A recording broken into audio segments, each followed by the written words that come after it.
Good evening and welcome to Slam the Gavel, the show that tells it all regarding family court, other court issues, as well as CPS. I'm your host, Maryann Petri. There's a non-denominational retreat weekend at the Resolution Center of Jacksonville, Florida. This will be a time of support and renewal for parents and grandparents on the journey of parental alienation. Standing strong in resilience, paving the way for good health and a great future. This will take place April 22nd through the 24th at the Resolution Center of Jacksonville, Florida, and I will have all the details in the podcast notes. I have a brand new guest. Her name is Heidi Heard. She's been a victim of guardianship corruption, and she never thought that going to get help from distant family members would set into motion a calculated system of betrayal. However, she was fortunate that she was able to get her daughter out of the guardianship. And her daughter had gone into this guardianship at the age of 19. I'm going to let Heidi tell us some more, but I'm very curious as to how this all started and how she was able to get her daughter out of the guardianship. So I welcome you, Heidi, to the show. Thank you and good morning. Well, it first started back in late 2017, December to be exact, the end of December. And my daughter woke up out of nowhere. She was healthy. She was always healthy. She woke up in a state of, at the time, I didn't know what it was, but at the time she was in a psychosis state and it was getting worse and I didn't know what to do. So at the time I was living in Georgia and I didn't have any family there that I could actually just go to. And I thought, because I didn't know, which I wasn't thinking at the time either, I thought that maybe the family members that I didn't speak to in over years, which I shouldn't have done, but I did. I didn't know that that was going to be a problem, but I did reach out to her side of the family to get some type of help because I didn't know what was going on. So I drove from Georgia to Massachusetts to try to get help for my daughter. And it just went downhill from there. And when she went into the hospital, she declined significantly. And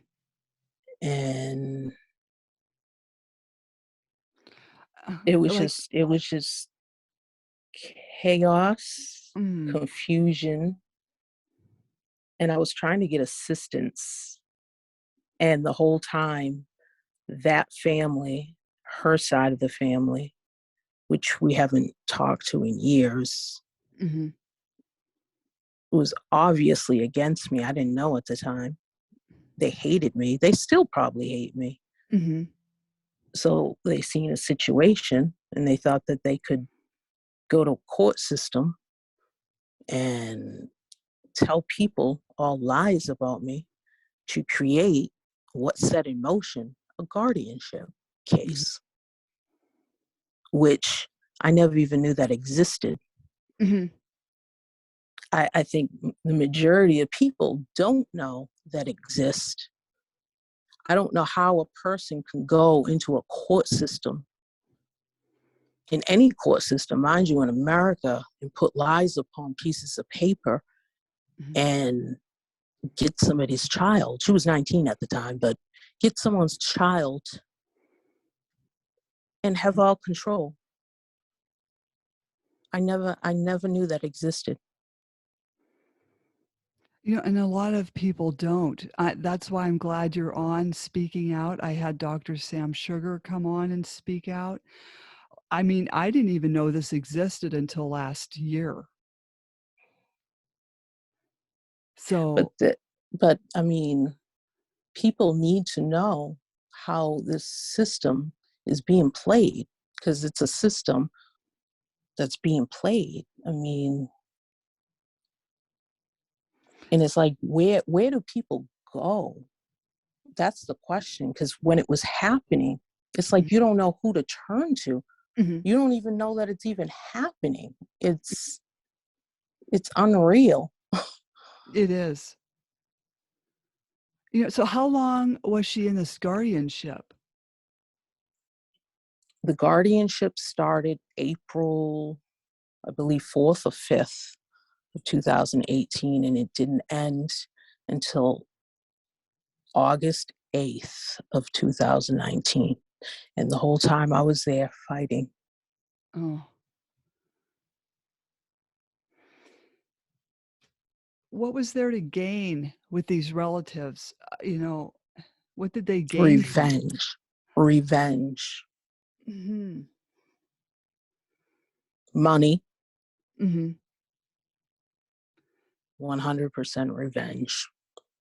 I didn't know that they hated me. Mm-hmm. I mean, if people see what she put on record about me,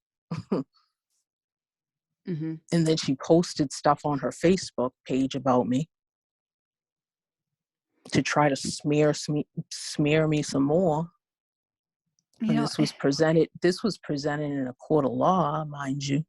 This whole case was a circus case. Right. I mean, I don't even know how, first of all, it existed, how it came into play. And then let's say hypothetically there was a mistake, or I don't know. I just don't know how it existed. But second of all, I was there. I was representing myself in the beginning without a lawyer. Mm-hmm. And it was, the whole situation didn't make any sense. My daughter's rights, the Mm-hmm. second that judge, well, first of all, it was the first judge, I don't know who he was, it was a he that signed off. It was an emergency guardianship case, and it was a male judge that signed off. And then when the first court case came, which I was aware of, because the first one I was not aware of because they did it behind my back. That's how these things are initiated, by secrecy, doing illegal things. Mm-hmm. And that's exactly how it went down. But the first court hearing was an emergency hearing. I was not there. And the aunt got temporary guardianship over my daughter. And then there was a scheduled hearing after that, which I attended, and I was there. And I told the judge that woman is lying. I am the mother. I've been the mother for 19 years. Yes, my daughter did go to the hospital. Yes. Which I didn't know at the time what was going on with her.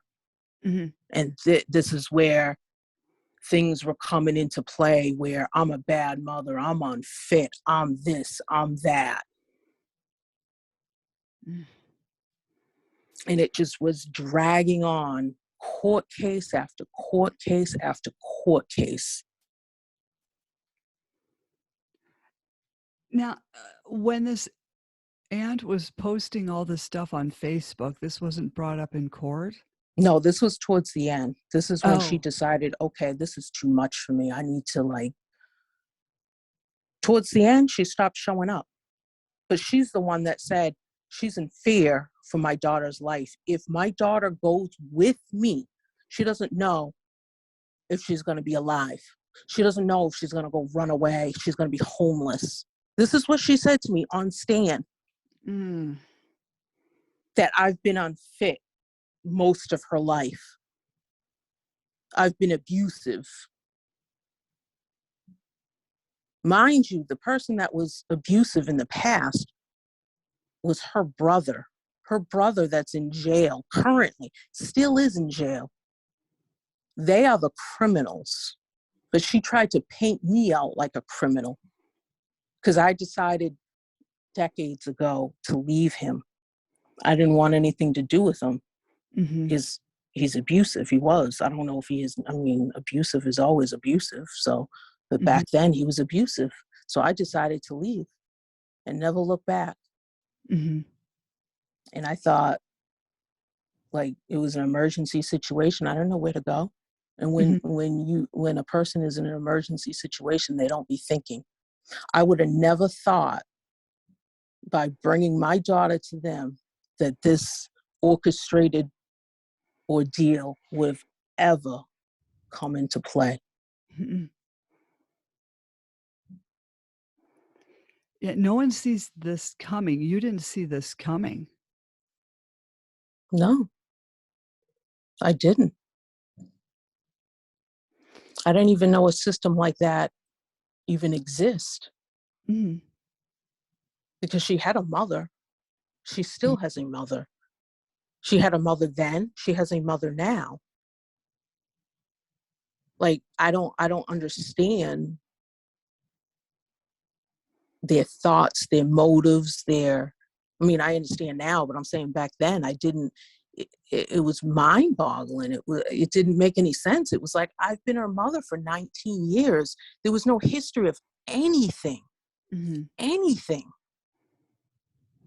And like my life was on display, which I don't basically have a life, but Mhm. my life was on display.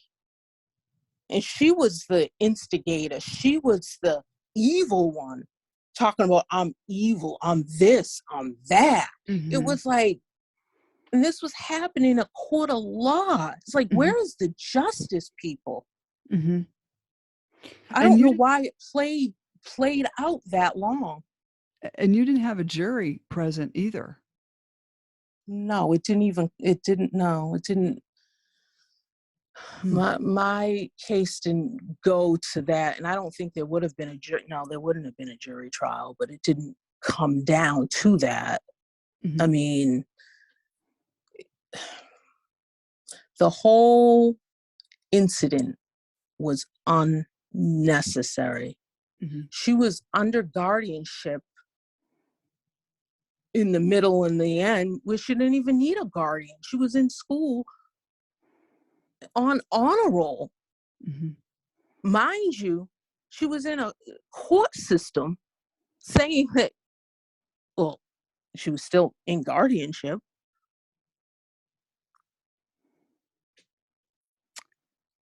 Does that make sense? I don't No. think so. I No. mean, And they just kept dragging it on and on and on. They weren't listening to anything that I was saying.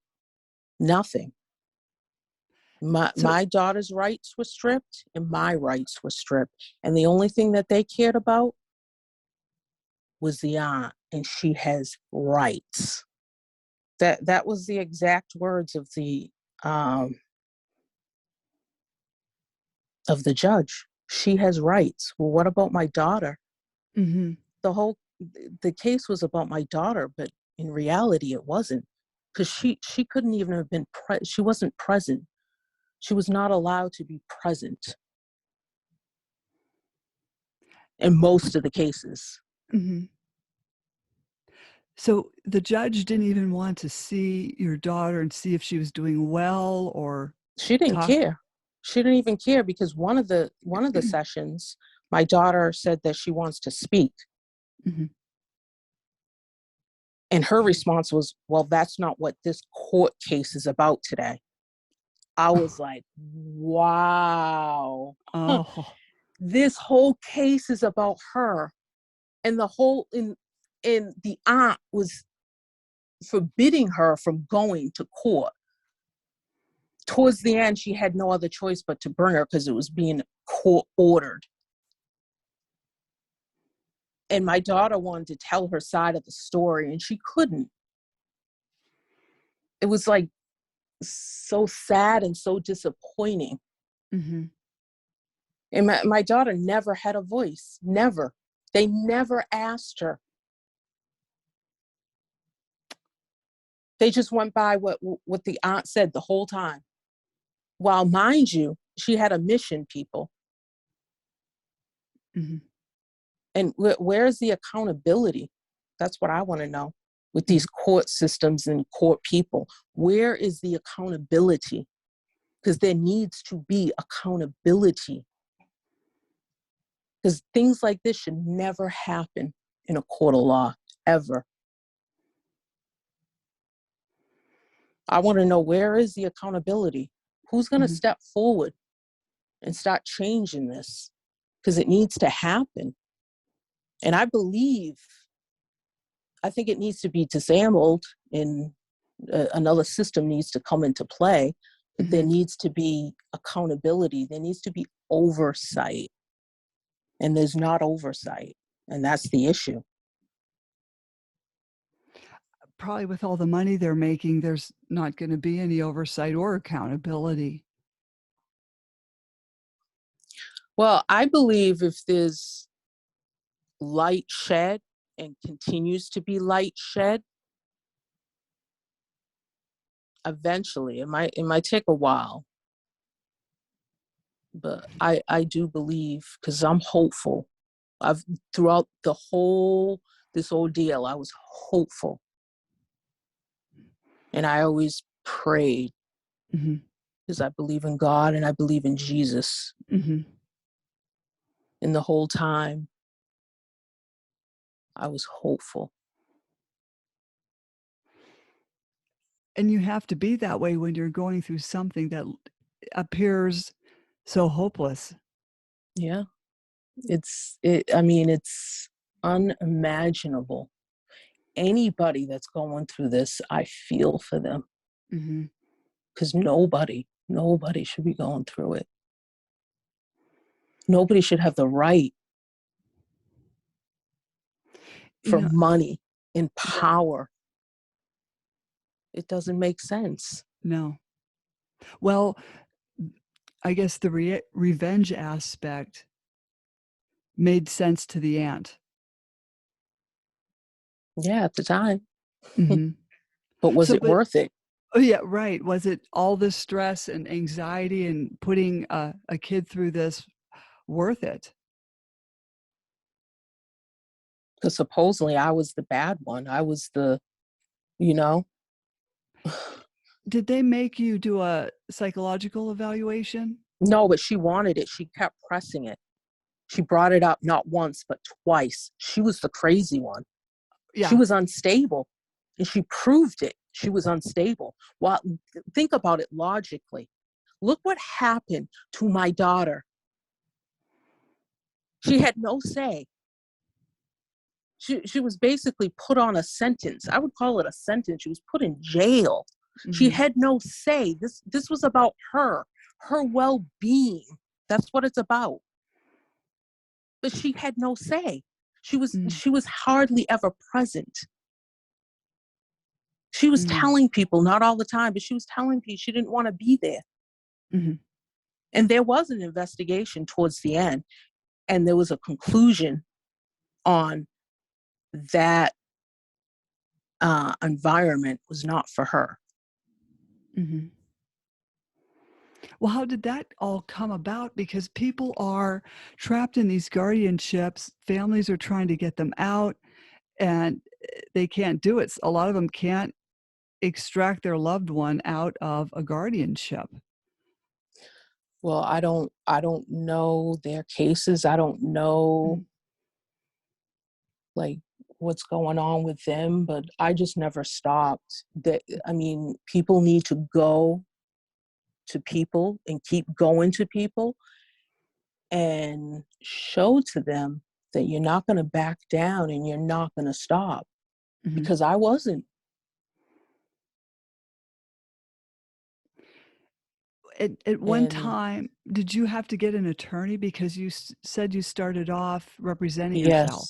Yes, I did. And he actually, towards the end, he represented me pro bono, and I appreciate him for that. And I am going to pay him back. But he was a godsend, and I told him that. I said, "You are a godsend."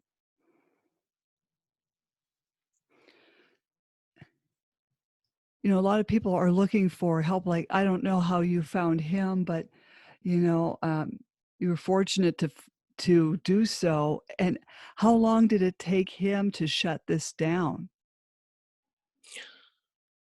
Well, I think what happened was she didn't need a guardian anymore. Mm-hmm. And that was clear as day, and they couldn't proceed no more, and they didn't have her because she was the one that initiated the whole thing. So Mm-hmm. she was nowhere in sight.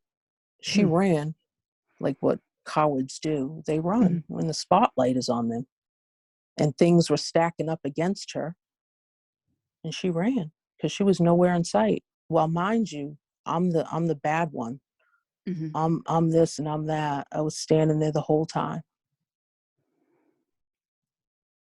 So did this person involve, Child Protective Services at all during this time? Who, when you say this person, who are you Oh, referring to? the aunt? No. How? What do you mean? Well, What do you mean sometimes, involved? like sometimes when they want to really make someone look bad, they'll involve CPS and shoot out a false allegation,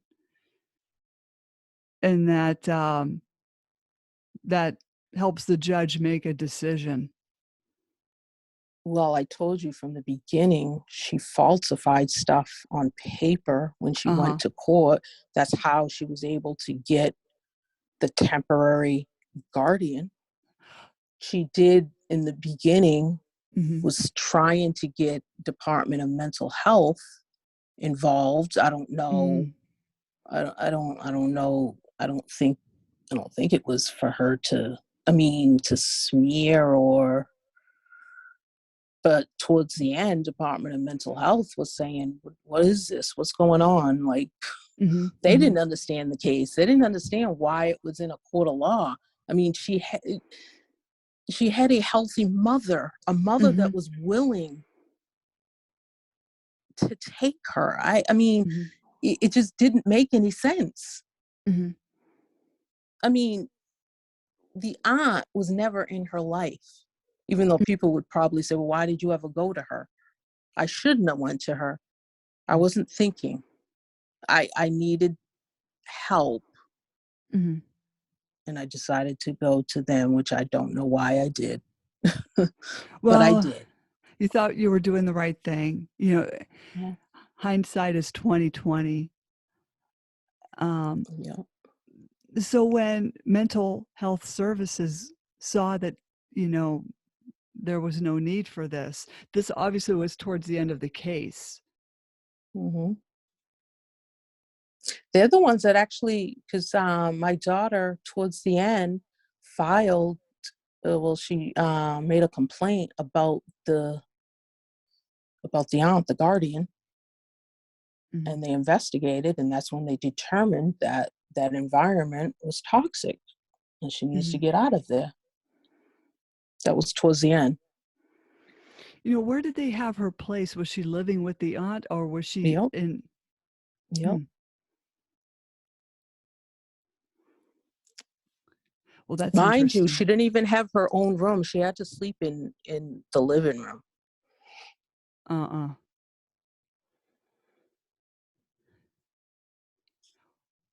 Well, that shows right there that was revenge and greed. Yep. Yep. I mean, it was all plain as day. Oh, I mean, did the anyone would have seen that, should have mhm, seen that, mhm, you know? I mean, I'm not a bad mother. I'm a great mother. mhm, Both of my kids. My daughter would 100%, she's already said it in the past. She says it, you know, mhm, like for hmm, somebody like that to just come into play, mhm. and she didn't even know me. I And it's think like, where would she even get that information from? See, and this is where mhm, detective skills would come into play.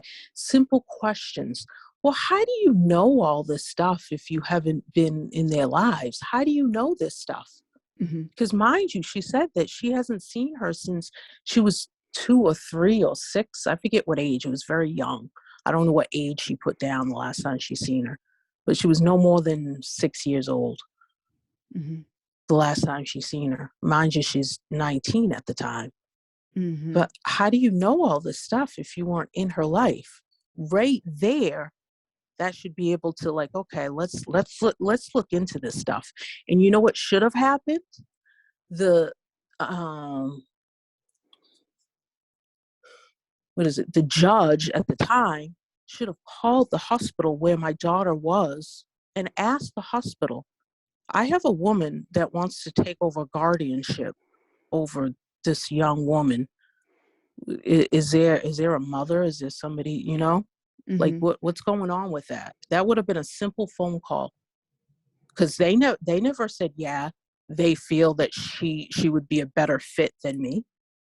Well, that's what they told me, so why didn't the judge do that?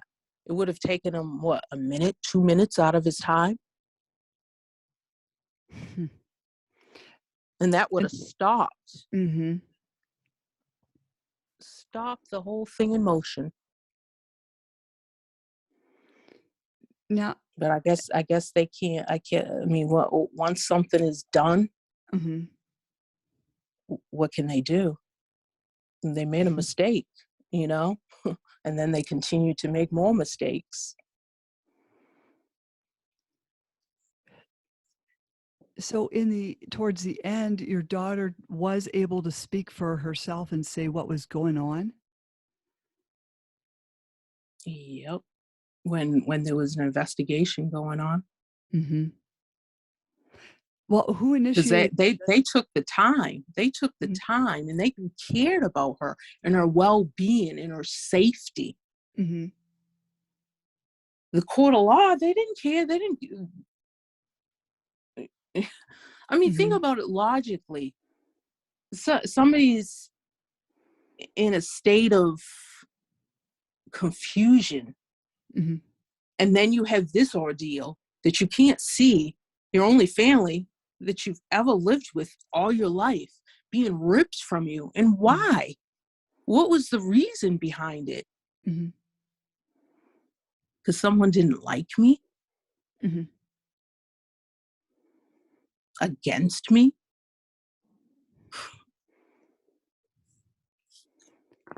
Yeah, this is something people need to be aware of.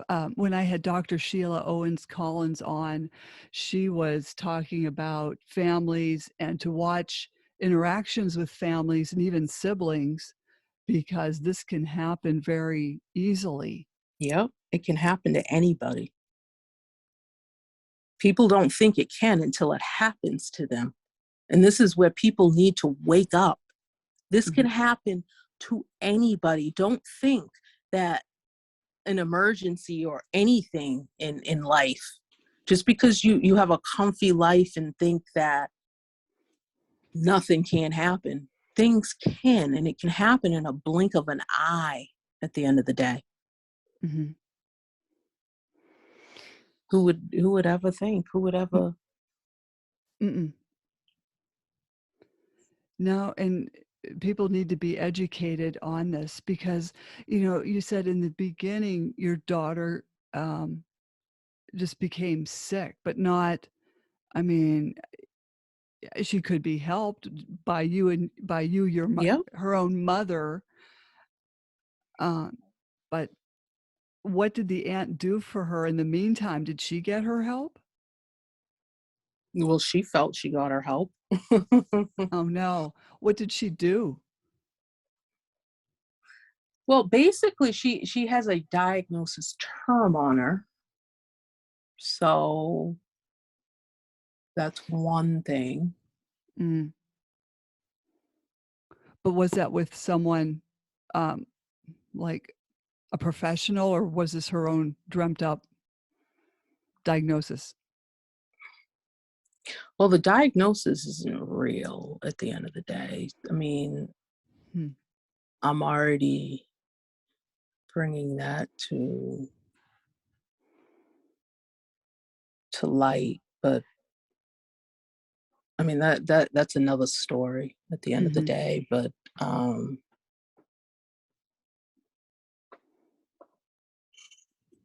Yeah, these people have to be held accountable.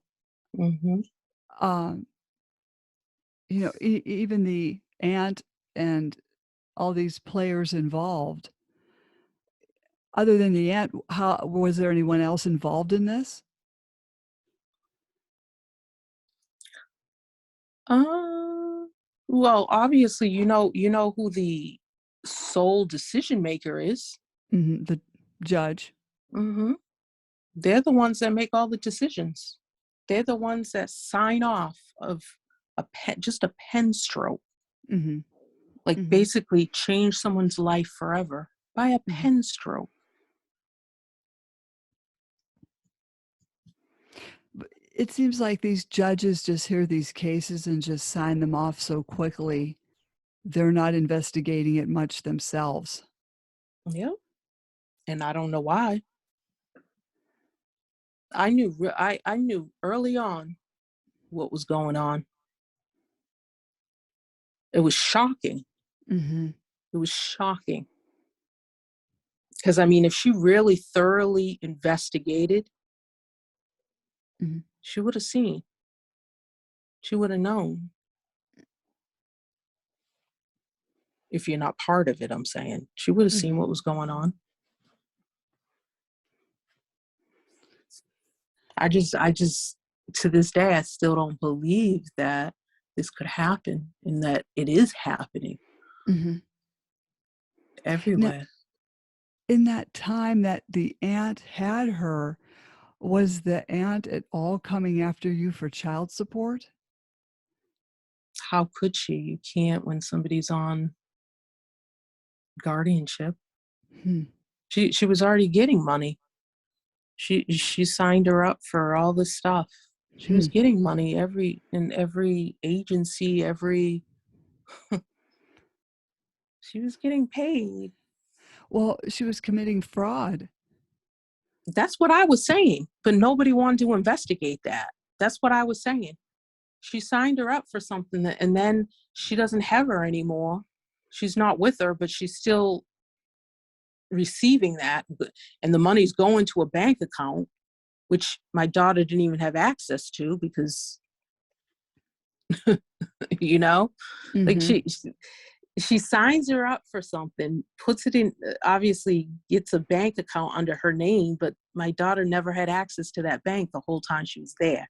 And then when my daughter leaves, because my daughter doesn't have access to that bank, so isn't it her responsibility to close that account and call the agency and say, Mm. okay, she doesn't live with me no longer. Mhm. She didn't. And then I brought that to their attention, even though it might have been months, maybe even a year later. It was months and months later, Mm. you know, and nothing happened. It was like, wow. Mind you, I don't know if she spent the money. I don't know. I don't think she did, but money was going to an account where, I mean, it just didn't make any sense. That didn't make any sense either. It's like you're gonna create something and then but not stop it, if you understand what I'm saying. She's not with you anymore. So why is there money going to an account that she doesn't even have access to? Hmm. I mean, that would be considered fraud, wouldn't it? Even let's say hypothetically she didn't. Who knows if she spent the money? But she's the one that created the account for Mhm. her on her behalf. She's not with her anymore. Doesn't she have the responsibility to call these people up and say Yeah. she's no longer with me? And Yeah. that was brought to their attention, and they didn't do anything, which is mind-boggling. Mhm. That's terrible. That's terrible. So when she, how did you know that this was, coming to an end and you were going to get her back? How How did did that I evolve? know? Yeah, like, I mean, I know you said the aunt stopped coming or, how did this end? Because, Well, I knew it had to end because the whole reason why she was in court was because she was under guardianship. She needed a guardian. She needed someone to look after her. That was year prior, mind you. So she didn't need that anymore. And she was of age. She was an adult. So they couldn't force somebody. Well, these people could do whatever they want to do, but but the aunt was not there no more. So she didn't need a guardian. And it was plain as day. She didn't need a guardian a year prior or months prior to that.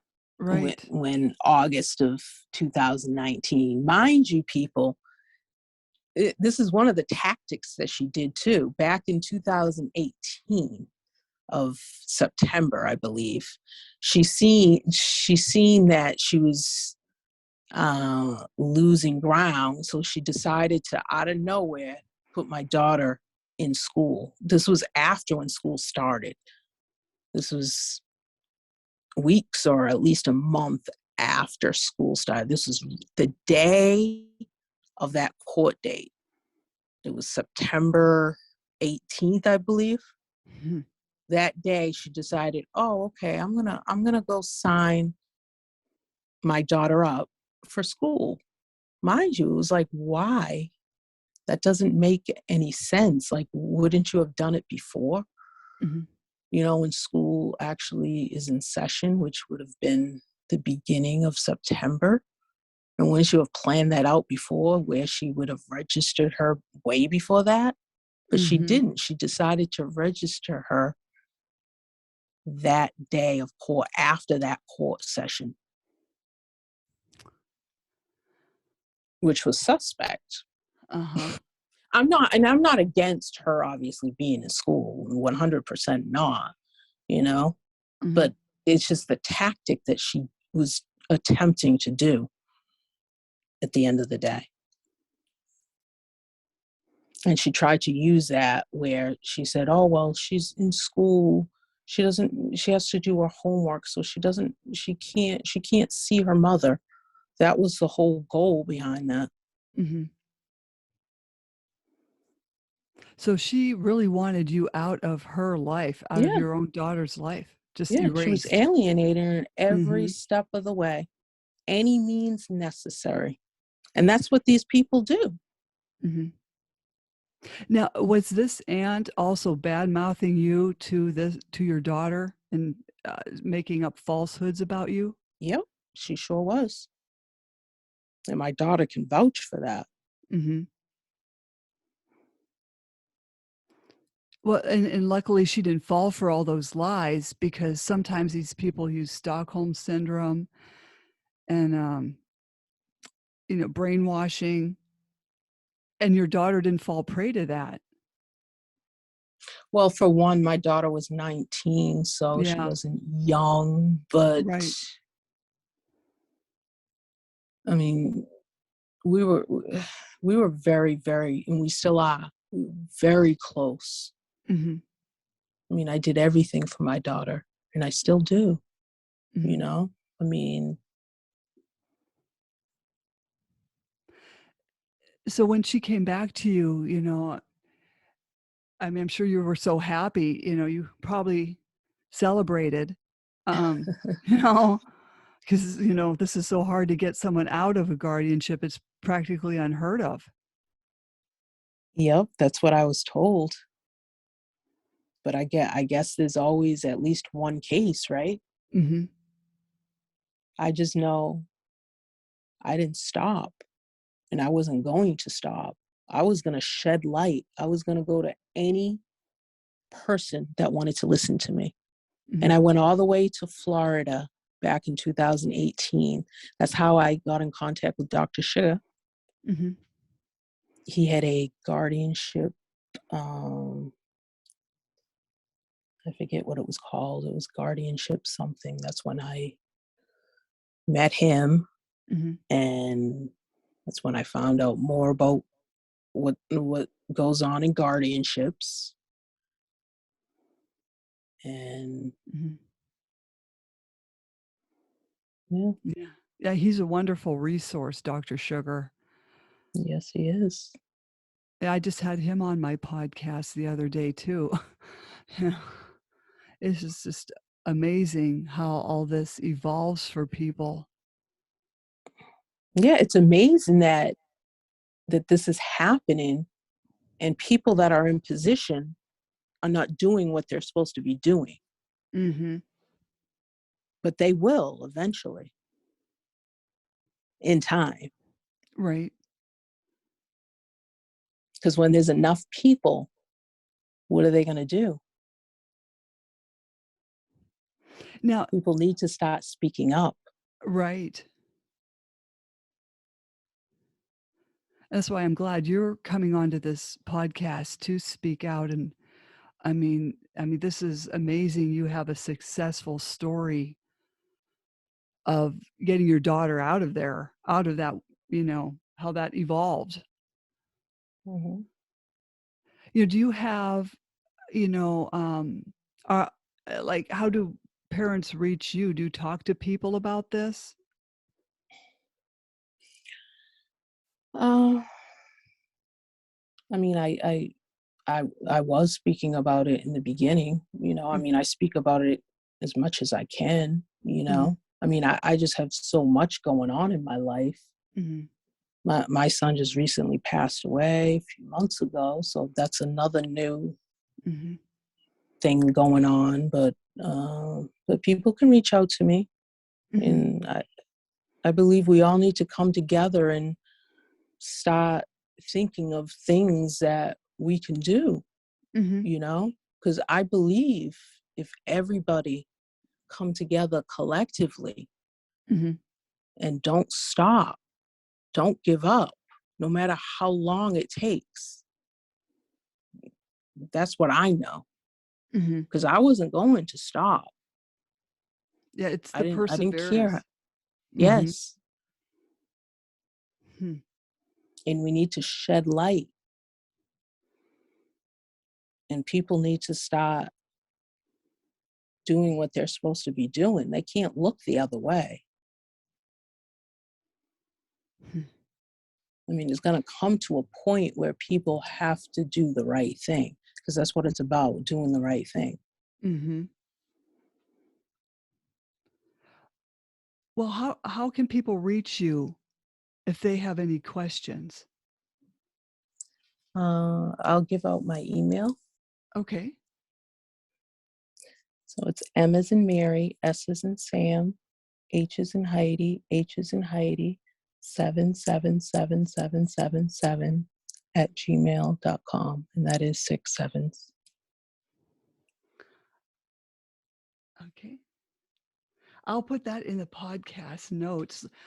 Are you on Facebook at all? Yeah, but I'm not into Facebook like that. I'm not into social media. I wish I was, because that's how I would be. Well, when you think about it, that's what I should be doing, but I'm not like a big social media fan. Mhm, But I mhm, do have a Facebook, but I don't like post anything, or which I should when you think about it. mhm. Well, maybe when things settle down, you had a lot just happen a couple months ago, Mhm. you know, and then start speaking out on it, because, there's probably other people that are floundering, and they need guidance too, and, I'm glad you spoke out, and Dr. Sam Sugar, the more that know about this, the better off we'll all be. Yep. People just Y need to keep speaking. Yeah. If there was any advice you could give someone going through this, what would it be? Always remember there is a light at the end of the tunnel, and you got to believe, and you can't stop no matter what. Just always believe, always know Mhm. It's all in faith. Yes. And that's exactly what I have. Mm. So, Mhm. and that, I mean, I don't want to be spiritual or religious or, Mhm. I mean, some people obviously are not in that space, but I am. Mhm. And I just give it all to God and Jesus and live day by day. Mhm. But God sees you, hears you. Mhm. So just speak to God and Jesus, and eventually, Mhm. it might take time, but eventually. Right. Yeah, the wheels of justice are slow, like super slow. Um, Yeah, they're but designed like that. yeah, and it's all perseverance. I'm really happy for you. You got your daughter back. Yes, thank you. Well, hey, don't jump off. Slam the Gavel's a podcast to help the public understand what really goes on in the family courtrooms. I'm your host, Maryann Petri, author of Dismantling Family Court Corruption, Why Taking the Kids Was Not Enough, and Cry Out for Justice, Poems of Truth. Please join us again here with Heidi in the future and other exciting guests. Thank you again, Heidi, for sharing your story. Well, thank you. Thank you for allowing me to speak. I appreciate it.